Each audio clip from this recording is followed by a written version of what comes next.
오늘 주신 하나님의 말씀은 창세기 1장 26, 27절입니다. 같이 봉독하겠습니다. 하나님이 이르시되 우리의 형상을 따라 우리의 모양대로 우리가 사람을 만들고 그들로 바다의 물고기와 하늘의 새와 가축과 온 땅과 땅에 기는 모든 것을 다스리게 하자 하시고 하나님이 자기 형상 곧 하나님의 형상대로 사람을 창조하시되 남자와 여자를 창조하시고. 오늘은 코이노니아 예배는 사귐입니다 라는 제목으로 하나님 말씀 전하겠습니다. 우리는 계속해서 예배가 무엇인지에 대해 살펴보고 있습니다. 여러분, 예배가 무엇입니까? 예배는 창조와 구원의 목적이었습니다. 예배는 하나님의 생각이었습니다. 그래서 예배의 본질도 우리가 정한 것이 아니라 하나님이 친히 정하셨는데, 하나님이 정한 예배의 본질은 이것이죠. 출애굽기 29장 43절에 내가 거기서 이스라엘 자손을 만나리니 내 영광으로 말미암아 회막이 거룩하게 될지라. 예배의 본질은 바로 만남이었습니다. 하나님과 우리가 만나는 것입니다. 그렇다면 만나기만 하면 끝인가? 왜 만나야 하는가? 만남의 이유가 있습니다. 예배에 관한 말씀을 전할 때 가장 먼저 떠오르는 말씀이 오늘 본문인데, 하나님께서는 인간을 다른 피조물들과 달리 하나님의 형상대로 지으셨다라고 말씀하고 있죠. 왜 인간을 하나님의 형상대로 창조하셨을까? 정교의 사제요 신학자였던 알렉산더 슈메만은 이렇게 말했습니다.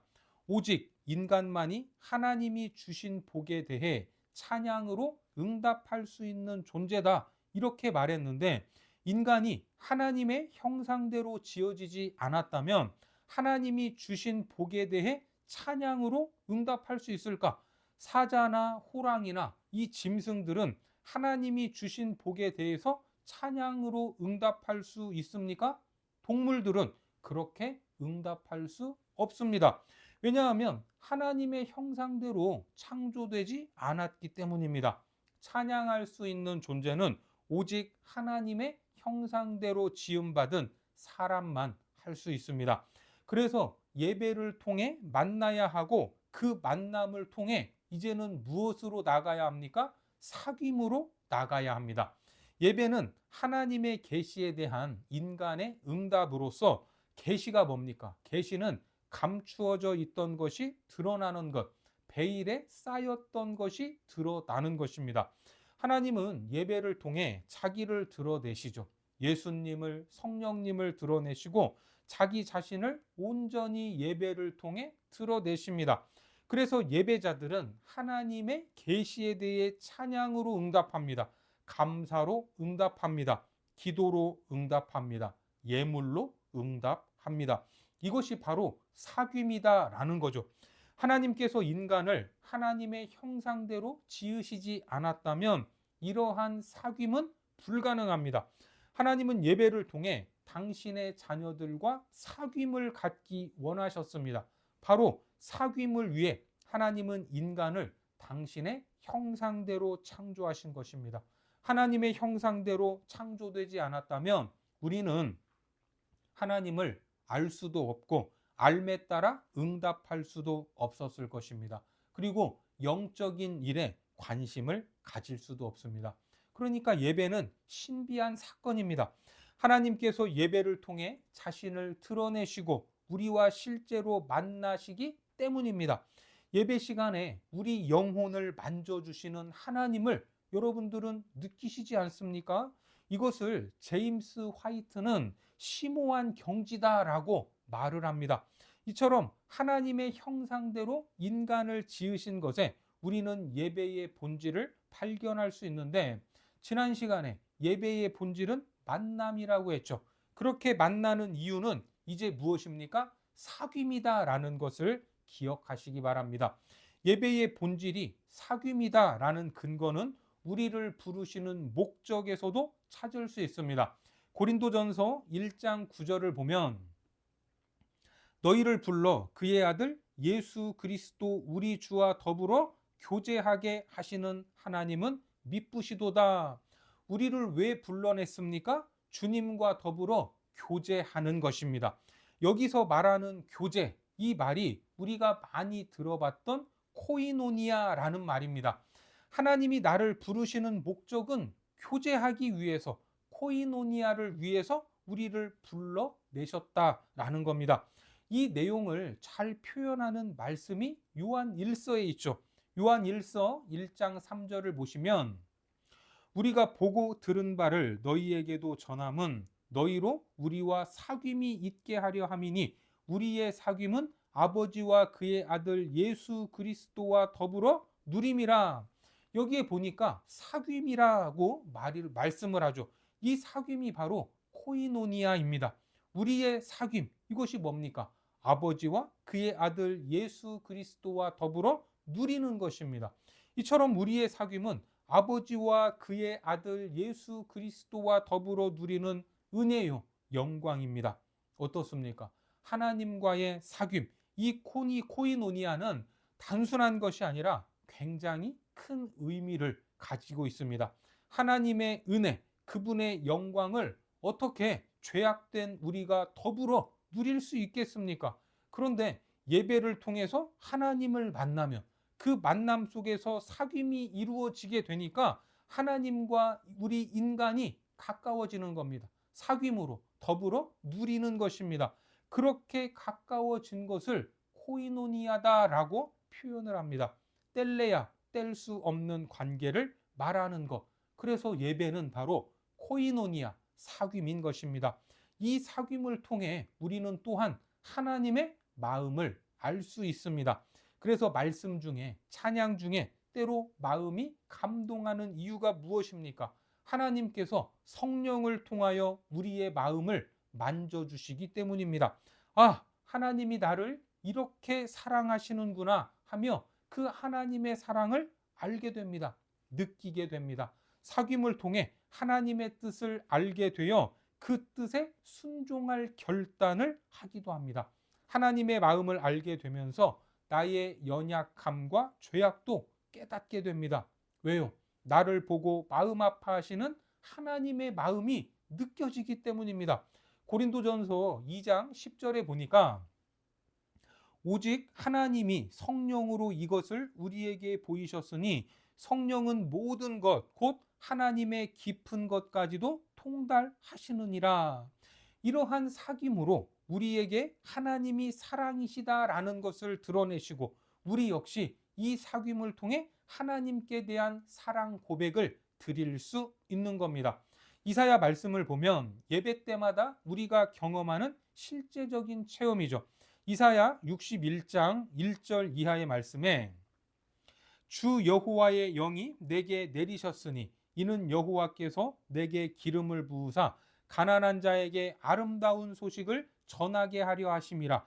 나를 보내사 마음이 상한 자를 고치며 포로된 자에게 자유를, 갇힌 자에게 노임을 선포하며 여호와의 은혜의 해와 우리 하나님의 보복의 달을 선포하여 모든 슬픈 자를 위로하되 무릇 시온에서 슬퍼하는 자에게 화관을 주어 그 죄를 대신하며 기쁨의 기름으로 그 슬픔을 대신하며 찬송의 옷으로 그 근심을 대신하시고 그들이 의의 나무 곧 여호와께서 심으신 그 영광을 나타낼 자라 일컬음을 받게 하려 하심이라. 그렇습니다.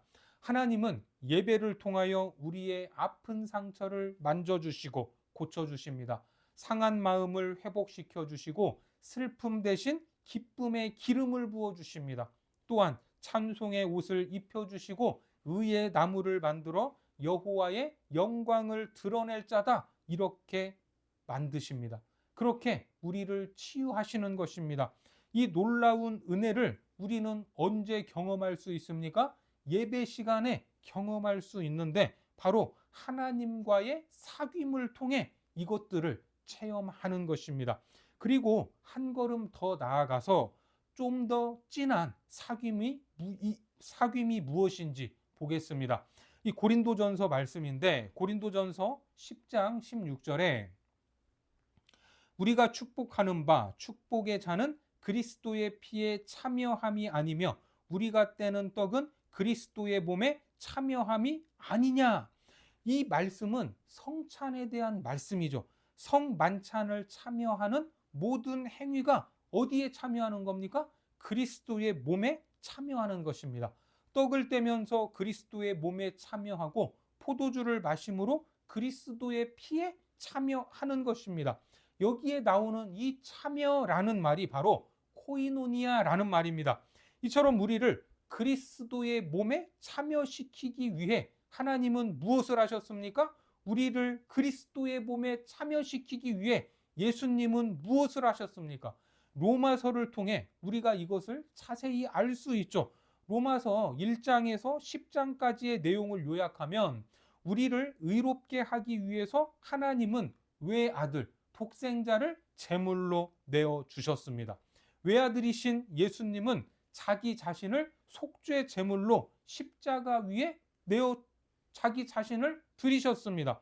우리를 의롭다고 하기 위해 하나님과 예수님이 친히 그 자리에 참여, 코이노니아 하신 것입니다. 그리고 그 구속의 현장에 우리가 참여하기를 원하셨던 겁니다. 그 초청의 메시지가 바로 로마서 12장 1절이죠.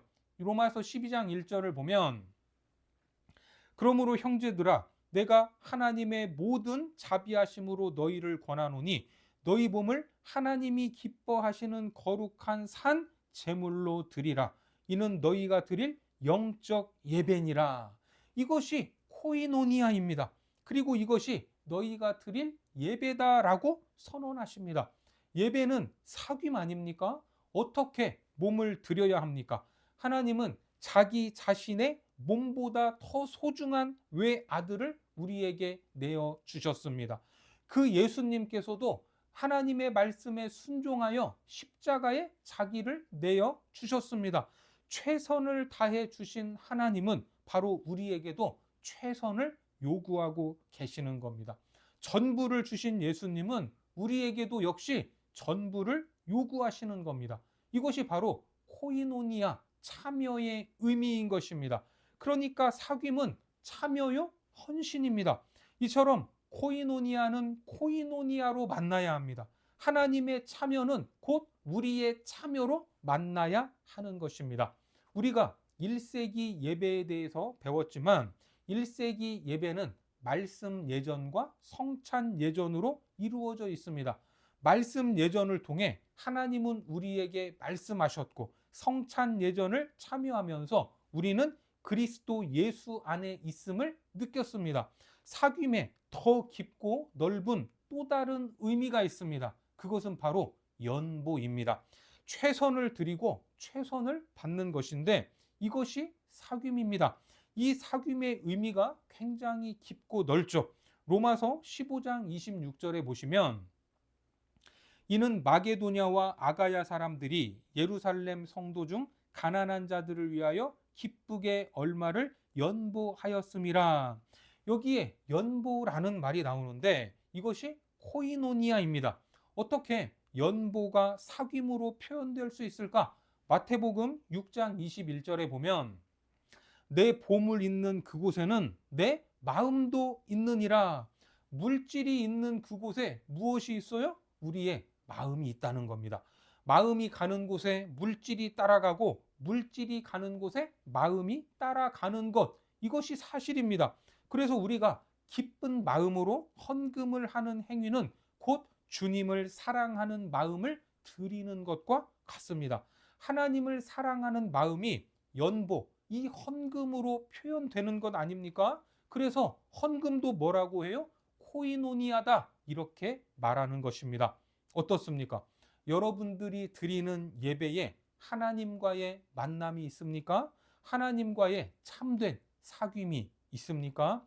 예배를 통해 하나님을 만나야 하고 더 깊은 사귐으로 나아가야 합니다. 기도는 했는데, 설교는 들었는데, 찬양은 했는데 사귐이 이루어지지 않았다면 예배의 본질을 놓친 것입니다. 하나님과의 진정한 사귐을 위해 이 말씀을 마음에 새기시기 바랍니다. 첫 번째로 사무엘상 15장 22절 말씀입니다. 사무엘이 이르되 여호와께서 번제와 다른 제사를 그의 목소리를 청종하는 것을 좋아하심같이 좋아하시겠나이까. 순종이 제사보다 낫고 듣는 것이 수량의 기름보다 나으니. 하나님과의 사귐에 있어서 가장 중요한 것이 뭐예요? 바로 청종하는 것입니다. 듣는 것이 수량의 기름보다 나으니. 그러니까 청종하는 것은 이 사귐에 있어서 굉장히 중요합니다. 설교 시간에 하나님의 말씀을 잘 듣는 것이 가장 탁월한 예배가 됩니다. 누구라도 경험해 보셨겠지만 설교를 들을 때 집중하지 않고 딴 생각을 하면 설교가 들립니까? 안 들립니까? 들리지 않습니다. 설교 시간에 생각이 다른 곳에 있으면 귀에 무엇이 울리기는 하지만 그게 무슨 말씀인지 하나도 알아듣지 못합니다.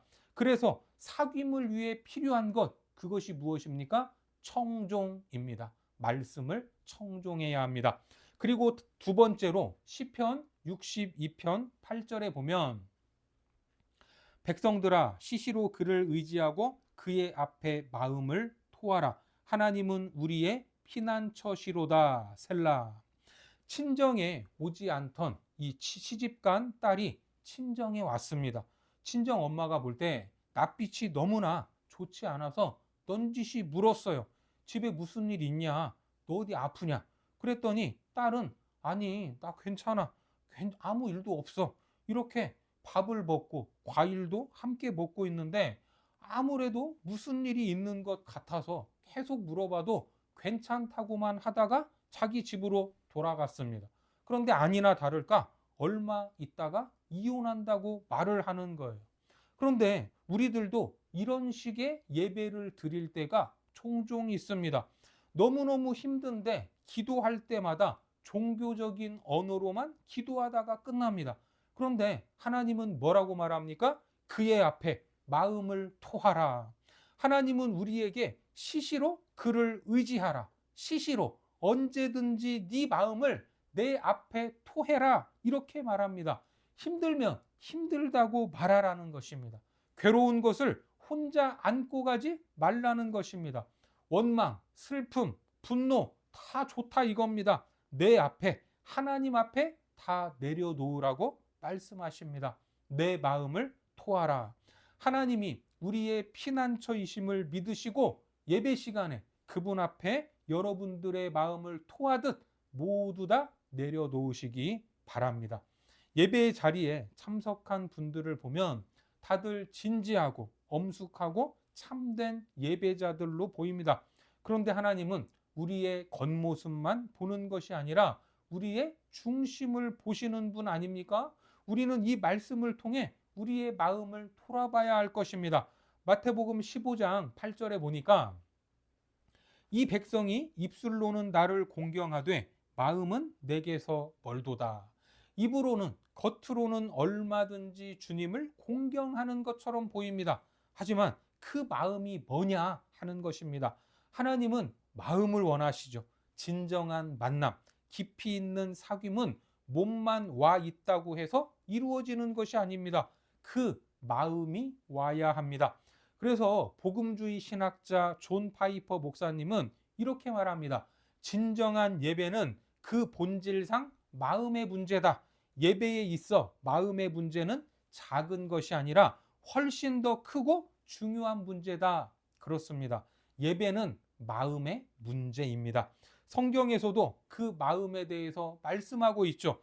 신명기 4장 29절에 그러나 내가 거기서 내 하나님 여호와를 찾게 되리니 만일 마음을 다하고 뜻을 다하여 그를 찾으면 만나리라. 무엇을 다하라고요? 마음을 다하고 뜻을 다하여 하나님을 찾아야 합니다. 계속해서 신명기 6장 5절에서도 너는 마음을 다하고 뜻을 다하고 힘을 다하여 내 하나님 여호와를 사랑하라. 그렇습니다. 예배는 입술보다 마음입니다. 사귐은 입술보다 마음입니다. 하나님과의 만남을 위해 마음을 다하시기 바랍니다. 하나님과의 깊은 사귐을 위해 뜻을 다하시기 바랍니다. 역대상 16장 11절 계속해서 우리가 이 말씀을 한번 보겠습니다. 같이 봅니다.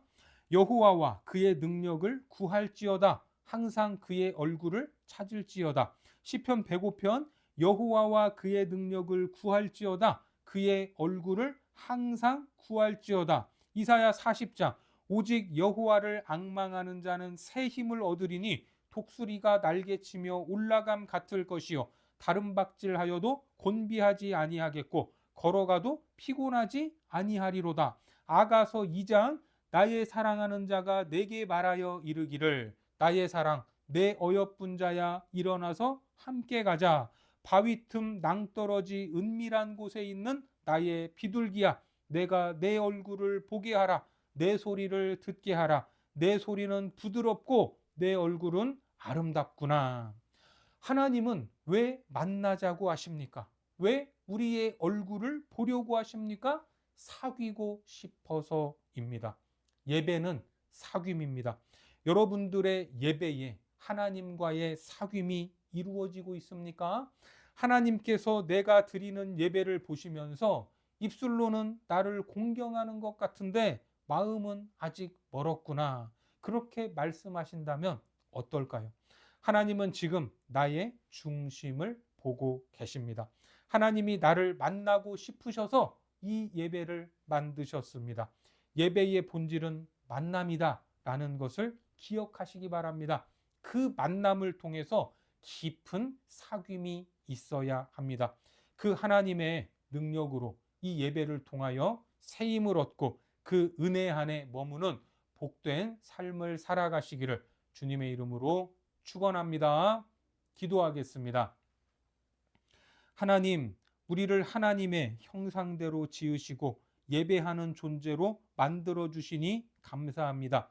예배를 통해 하나님을 만나고 더 깊은 사귐이 있게 하여 주옵소서. 찬양으로 반응하고 말씀에 청종하고 헌신과 연보로 코이노니아에 참여하기를 원합니다. 그리하여 하나님의 능력으로 새 힘을 얻고 참된 위로와 평안을 누리는 복된 삶이 되게 하여 주옵소서. 예수님의 이름으로 기도드립니다. 아멘.